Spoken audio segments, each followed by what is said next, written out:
Hey HALSUG, I'm Pluto Koi, a singer-songwriter from the Bay Area, and I'm here to talk about my new single, Mediocre at Best.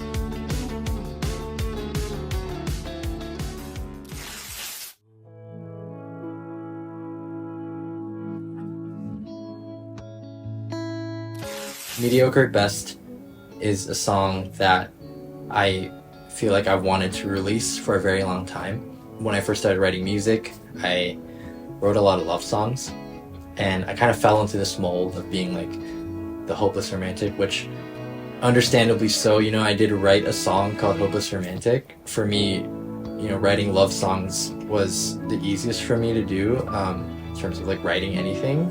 Like putting those emotions into paper, I think just came out of me the most naturally, and I felt like that was the best way to express myself. But I've definitely always wanted to try to write something a bit more vulnerable and show sort of like a more complex side to myself. But back then, it's always been really difficult. I mean, it still is very difficult now. Like Mediocre at Best is quite challenging to write. But I think back then it was honestly something I probably just didn't really know how to do. I think now as I've like grown older, I've experienced more things as a person, I've learned to open up and be more comfortable with like my emotions. I think that writing the song, albeit still a bit more challenging, I found it to be a little bit easier to write and was honestly really fun to write as well. Just, with music, it's always been an outlet for me to like express myself, being vulnerable and showcasing this side. That's always going to be a part of writing music to me.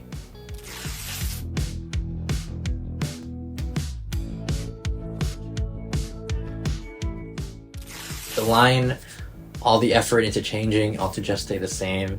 I actually really like that line because I think it encapsulates sort of perfectly why I feel mediocre in a sense. Just that constant like putting effort into something and not really going anywhere. Good example, I've been playing guitar and like singing for a very long time, but I still have trouble, strumming the guitar on time or harmonizing to a melody or singing in a falsetto. Things that would have come naturally to people who have been playing for like 2-3 years. But for me, I've been playing guitar, singing since I was like 12, and those are the things I still struggle with. But I think a little bit deeper than that too. I think growing up like Asian American, especially with like the model minority stereotype, there's always kind of this constant struggle to reach a certain standard, and I feel like throughout my life, felt like most of the time I would always kind of fall short of that expectation. Over the past few years, there have been several things that I've putting a lot of effort into and trying to move forward towards, but again, it's just that constant feeling of like nothing's moving, like staying in place, and all of those, events, feelings, they've all really just culminated into like feelings of like self-doubt and imposter syndrome, which have been very prevalent in my life for the past like 2-3 years, which is I think why I decided to write this song.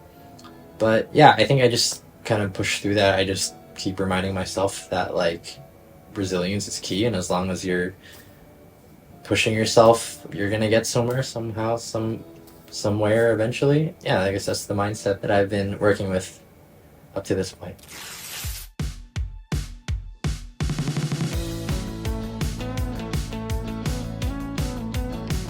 What would my 15-year-old self think of me? That's part of kind of the inspiration of writing this song. It kind of makes me sad to think about like what my 15-year-old self would think of me at this point. When I was 15, I would fantasize a lot about like playing shows and doing bigger things, not necessarily like music wise, but that was 10 years ago. And I think when you're looking 10 years ahead at any point in your life, 10 years is a long enough, I think, gap to where you can really be ambitious in the things you imagine yourself doing. So when I was 15, I was imagining me doing things that I haven't even come close to at this point. Like I've lived those 10 years, and not to say not much has changed, but I definitely think that if my 15-year-old self were to see me at this point, I think he'd be pretty disappointed. And that was sort of like one of the core ideas I had with this song initially, was like how much have I accomplished at this point?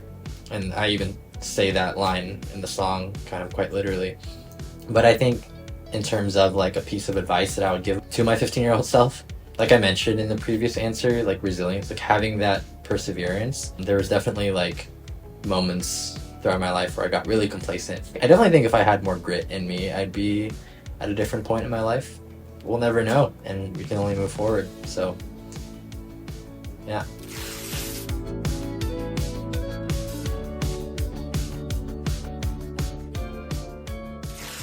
I think for me, a big thing why writing this song was so important was because it was kind of my way of accepting and acknowledging the fact that mediocrity is okay.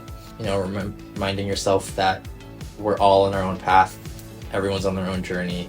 In a way, kind of taking all those insecurities and again acknowledging them and then like sort of shipping them away. And I think that's also a very important first step of like self-improvement. A good first step to take is to be self-aware.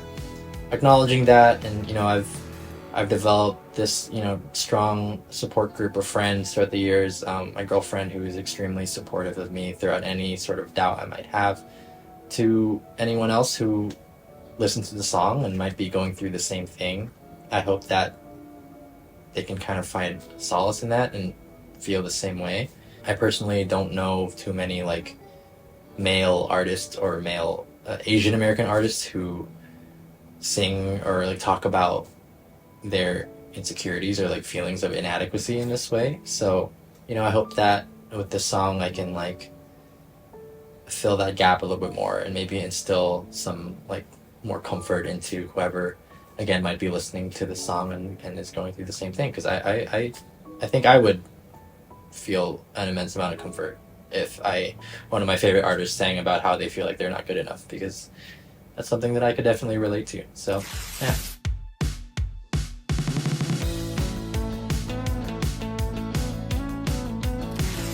I am definitely also a people pleaser. That's something that's kind of been more apparent to me as I've grown older, for sure. I didn't even know what the term people pleaser was until I like graduated high school. But I definitely think that's like subconsciously showed through in like the way I would write songs, or you know, or art in general. Like when I released my first EP, I didn't really have an audience, really. It was mainly just for like close friends and family, and for me mostly. I wanted to just make something and put it out.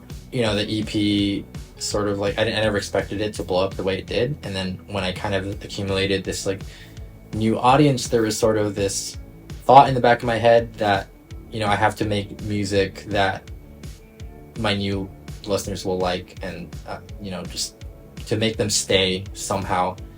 And that's not to say that I didn't like any of the songs I wrote. Like obviously I still do, and I'm very proud of everything I've made. But there have definitely been moments, songs I've scrapped throughout the years, songs that I've scrapped because I felt like they were maybe too ambitious or experimental.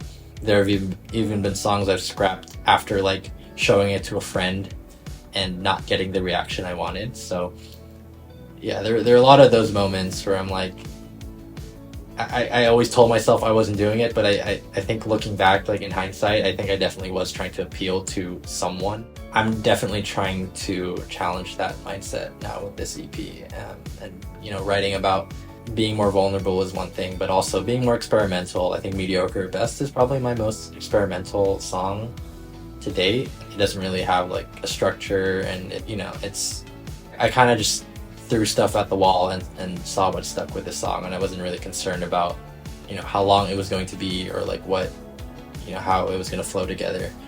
But I'm very proud of it and I'm happy it's out there. You know, I keep telling everyone that this song is the most excited I've been since releasing my first EP, excited about releasing something. And I think it's for that exact reason of like, I don't have that burden where I'm trying to, you know, appeal to someone or anyone. I'm really just making music that I think sounds good to me.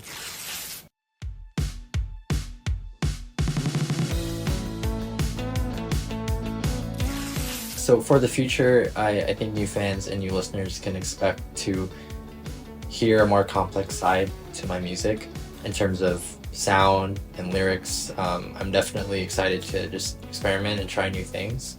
Experiment reasonably. I mean, I'm not gonna just go out throw out a techno song or an EDM track. I think that's too out there, but who knows? You know, I mean, I think what's great about being so early in my career is that I still have so much room to experiment and try new things. Just being more vulnerable. That, you know, I've always wanted to kind of challenge and break through that like hopeless romantic mold. I mean, of course, I still want to write love songs, but yeah, I hope that new fans will be excited to see what else I've got cooking up, and to see a more complex side to me.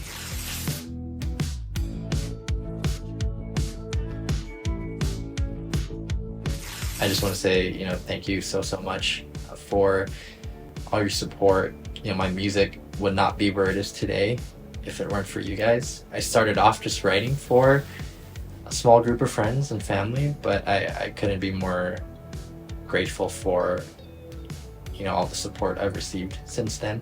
Like I said before, I'm excited to experiment and try new things, and I hope that you guys are all willing to go through that journey with me as well. I have an EP that I'm working on. I'm putting a lot of thought into it, so that's definitely something I'm excited for, and I hope that you guys are excited as well. Thank you guys for listening and watching this interview, and thank you so much, HALSUG, for having me.